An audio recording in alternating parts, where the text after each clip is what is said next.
حضور نبی علیہ السلام ختم نبوت کے تاجدار ہیں۔ اللہ تعالیٰ نے آپ صلی اللہ علیہ وسلم کو ختم نبوت جیسا عظیم منصب عطا کیا ہے، اور اس پر قرآن مقدس کی 100 سے زائد آیات دلیل ہے۔ جیسے سورہ آل عمران آیت نمبر 81 میں اللہ رب العزت فرماتے ہیں، وَإِذْ أَخَذَ اللَّهُ مِيثَاقَ النَّبِيِّينَ لَمَا آتَيْتُكُم مِّن كِتَابٍ وَحِكْمَةٍ ثُمَّ جَاءَكُمْ رَسُولٌ مُصَدِّقٌ لِّمَا مَعَكُمْ لَتُؤْمِنُنَّ بِهِ وَلَتَنصُرُنَّهُ، کہ ان کو وقت یاد دلائیے کہ جب اللہ نے پیغمبروں سے عہد لیا تھا کہ اگر میں تم کو کتاب اور حکمت عطا کر دوں، پھر تمہارے پاس آخری رسول آئے جو اس کتاب کی تصدیق کرے جو تمہارے پاس ہے، تو تم اس پر ضرور ایمان لاؤ گے اور ضرور ان کی مدد کرو گے۔ اس آیت میں اللہ رب العزت نے ایک عہد اور میثاق کا ذکر فرمایا ہے جو عالم ارواح میں اللہ تعالیٰ نے تمام انبیاء سے نبی علیہ السلام کے بارے میں لیا۔ آیت کی تفسیر کا خلاصہ یہ ہے کہ عالم ارواح میں جس وقت حق تعالیٰ نے تمام مخلوق کی ارواح کو پیدا فرما کر ان سے اپنے رب ہونے کا عہد اور اقرار لیا اور ان سے پوچھا الستُ بربکم، کہ کیا میں تمہارا رب نہیں، تو تمام روحوں نے جواب میں کہا بلا، آپ ہی ہمارے رب ہیں۔ ربوبیت کے اس عام عہد کے ساتھ اللہ تعالیٰ نے تمام انبیاء علیہ السلام کی ارواح کو جمع کیا تو ان سے خاص وعدہ لیا، جسے قرآن مجید کی مذکورہ بالا آیت میں جو میں نے ذکر کی اس میں اللہ تعالیٰ نے ذکر کیا ہے۔ اور یہ جو اللہ نے عہد لیا اور اقرار کروائی ایک جملہ شرطیے کی صورت میں ہے کہ اے نبیوں کی جماعت، جب میں تمہیں نبوت و رسالت دے کر دنیا میں بھیجوں، ثم جاءکم رسول، پھر بالفرض تمہارے زمانے نبوت میں میرے آخری پیغمبر محمد صلی اللہ علیہ وسلم تشریف لے آئیں، یا تم ان کے زمانے کو پالو، تو تم اپنی کتاب کو چھوڑ دو گے اور ان پر ایمان لا کر ان کے دین کی مدد بھی کرو گے۔ اللہ رب العزت نے اس آیت میں ثم جاءکم رسول کے الفاظ استعمال کیے ہیں، جن میں نبی علیہ السلام کے تمام انبیاء علیہ السلام کے بعد تشریف لانے کو لفظ ثم کے ساتھ ذکر کیا گیا ہے۔ یہ لفظ ثم لغت عرب میں، عرب ڈکشنری میں، یہ تراخی یعنی مہلت کے لیے آتا ہے، جس طرح کہا جاتا ہے جاءنی القوم ثم زید، تو عرب لغت میں اس کے معنی یہ ہوتے ہیں کہ میرے پاس قوم کے سارے افراد آگے اور پھر ان سب کے آخر میں زید بھی میرے پاس آیا۔ اب چونکہ عالم ارواح میں اس عہد میثاق میں جو اللہ تعالیٰ نے حضرات انبیاء سے وعدہ لیا، تمام انبیاء کی ارواح شامل تھیں، اور اللہ تعالیٰ نے النبیین کے لفظ کے بعد ثم جاءکم رسول کو استعمال کیا، تو معنی یہ ہوا کہ نبی آخر الزماں، ثم جاءکم رسول، نبی آخر الزماں یہ تمام انبیاء کے آخر میں تشریف لائیں گے۔ اور پھر آگے اللہ تعالیٰ نے فرمایا اقررتم، کہ اے نبیوں کیا تم اس نبی آخر الزماں کی عظمت پر اور اس کی خاتمیت پر ایمان لاتے ہو، اس کا اقرار کرتے ہو؟ تو حضرات انبیاء جواب میں فرماتے ہیں اقررنا، اے اللہ ہم نبی آخر الزماں کی عظمت اور ان کی خاتمیت پر ایمان لاتے ہیں، اس کا اقرار کرتے ہیں۔ پھر اللہ رب العزت فرماتے ہیں فَاشْهَدُوا وَأَنَا مَعَكُم مِّنَ الشَّاهِدِينَ، تم سب گواہ بن جاؤ، وَأَنَا مَعَكُم مِّنَ الشَّاهِدِينَ، اور میں بھی اپنے محمد کی، نبی صلی اللہ علیہ وسلم کی ختم نبوت پر اور ان کی عظمت پر گواہ بن گیا ہوں۔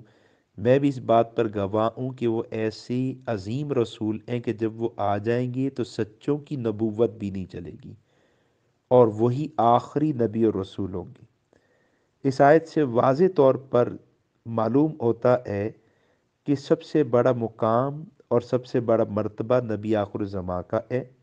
اور جب وہ آئیں گے تو پھر سچا نبی بھی کوئی موجود ہوا تو اس کی نبوت بھی نہیں چلے گی۔ اور اسی آیت سے یہ بات بھی ثابت ہوتی ہے کہ وہ سچا پیغمبر، وہ باعظمت پیغمبر اللہ کا آخری نبی بھی ہوگا، جس کو اللہ تعالیٰ نے ثم جاءکم رسول کے لفظ کے ساتھ بیان فرمایا ہے۔ اس پر قادیانی طبقہ ایک اعتراض کرتا ہے ہم کہتے ہیں کہ اللہ تعالیٰ نے النبیین کا لفظ استعمال کیا، وَإِذْ أَخَذَ اللَّهُ مِيثَاقَ النَّبِيِّينَ، النبیین کا لفظ استعمال کیا ہے،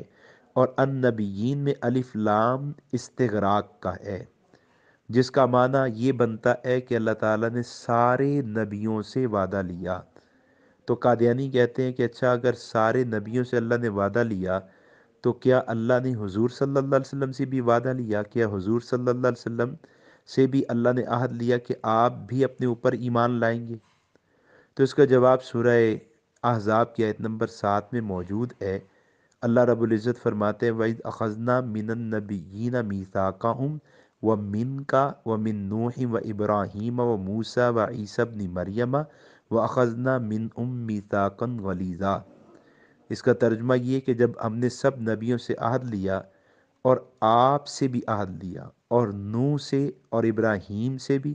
اور موسیٰ سے بھی اور عیسیٰ سے بھی، اور ہم نے ان سے پختہ عہد لیا تھا۔ یہ عہد صرف پہلے انبیاء سے نہیں، یہ عہد رسول پاک صلی اللہ علیہ وسلم سے بھی لیا گیا ہے۔ رہا یہ سوال کہ آپ صلی اللہ علیہ وسلم سے اپنے اوپر ایمان لینے کا عہد کس لیے لیا گیا اور اس کی کیا ضرورت ہے؟ تو اس کا جواب یہ ہے کہ نبی خود اپنی نبوت اور رسالت کا بھی اقرار کرتے ہیں، اور جیسے دوسرے انبیاء علیہ السلام اور رسولوں پر ایمان لانے کی دعوت دیتے ہیں، اس طرح وہ یہ بھی اقرار کرتے ہیں کہ مجھ سمیت تمام انبیاء اللہ تعالیٰ کے برگزیدہ ہیں اور تمام پر ایمان لانا ضروری ہے، یہ سب کے سب اللہ تعالیٰ کے نبی اور رسول ہیں۔ اس پر قرآن مجید سورہ بقرہ آیت نمبر 285 بھی دلیل ہے۔ اللہ رب العزت فرماتے ہیں آمن الرسول بما انزل الیہ من ربہ والمؤمنون،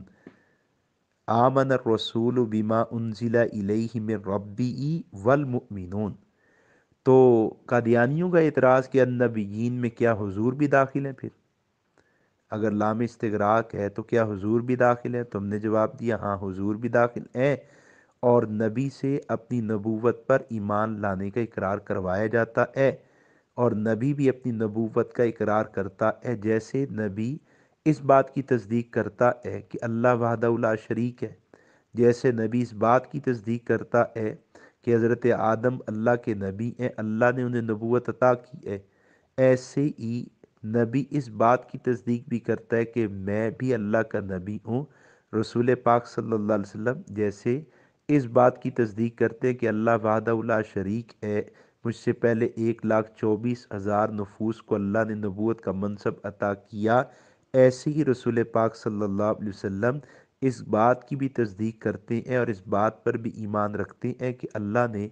حضور کو بھی نبوت اور رسالت کا منصب عطا کیا ہے۔ بہرحال اس آیت کے اندر ثم جاءکم رسول کا لفظ دلیل ہے اس بات پر کہ رسول پاک صلی اللہ علیہ وسلم تمام انبیاء میں سب سے آخر میں تشریف لائے،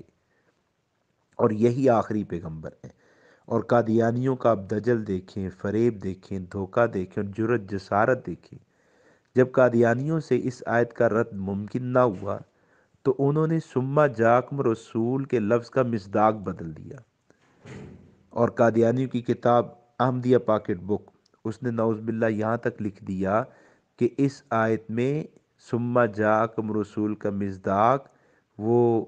حضور پر نور صلی اللہ علیہ وسلم نہیں ہے، بلکہ نعوذ باللہ مرزا گامہ ہے، مرزا قادیانی ہے۔ اب اس آیت کا مطلب پھر یہ بنتا ہے، اگر قادیانی موقف کو لیں تو اس آیت کا مطلب تو یہ بنتا ہے کہ حضرت آدم سے عیسیٰ علیہ السلام تک ہی نہیں، حضرت آدم سے حضرت رسول پاک صلی اللہ علیہ وسلم تک تمام انبیاء سے اس بات کا عہد لیا گیا کہ اے نبیوں کی جماعت، اگر تمہاری موجودگی میں مرزا غلام قادیانی آ جائے یا تم اس کے زمانے کو پالو تو پھر تم نے اپنی کتابوں کو بند کر دینا ہے، اپنی شریعتوں کو بند کر دینا ہے، اپنی نبوتوں کو سمیٹ لینا ہے، اور تمہیں مرزا قادیانی پر ایمان لانا ہوگا نعوذ باللہ۔ حضرت آدم سے حضور پر نور صلی اللہ علیہ وسلم تک تمام سے نعوذ باللہ یہ عہد لیا گیا، یہ قادیانی موقف بنتا ہے۔ اور میں قادیانیوں کو کہتا ہوں کہ قادیانیوں، مرزا قادری کی کتاب ہے حقیقت الوحی صفحہ 131، اس میں مرزا قادیانی نے خود لکھ دیا ہے کہ ثم جاکم رسول سے مراد حضور نبی علیہ السلام ہے۔ اب قادیانیوں کے پاس راہ فرار نہیں بچتی۔ اگر وہ کہیں کہ اس آیت کا مصداق حضور صلی اللہ علیہ وسلم ہے تو پھر مرزا قادیانی کی نبوت کا دعویٰ جھوٹا، چونکہ حضور پھر آخری نبی ہوئے، ثم جاکم رسول، حضور آخری نبی ہوئے۔ اور اگر قادیانی کہیں کہ اس آیت کا مصداق مرزا قادیانی ہے تو پھر یہ حضور صلی اللہ علیہ وسلم کی اور پہلے انبیاء کی شان میں گستاخی تو ہے، ساتھ میں مرزا قادیانی کا بھی رد ہے کہ مرزا کہتا ہے کہ اس سے مراد حضور ہے اور قادیانی کہتے ہیں کہ اس سے مراد نعوذ باللہ مرزا قادیانی ہے۔ تو قادیانی وہ حضور کی توہین کے بھی مرتکب ہوتے ہیں اور مرزا قادیانی کے بھی منکر کہلاتے ہیں۔ اس لیے قادیانیوں کو چاہیے کہ حق پر ایمان لائیں اور اس آیت کو نبی علیہ السلام ہی کی شان میں سمجھیں اور ثم جاکم رسول کا مصداق نہ بدلیں۔ اس کا مصداق رسول پاک صلی اللہ علیہ وسلم ہی ہے اور وہی اللہ کے آخری نبی اور رسول ہیں۔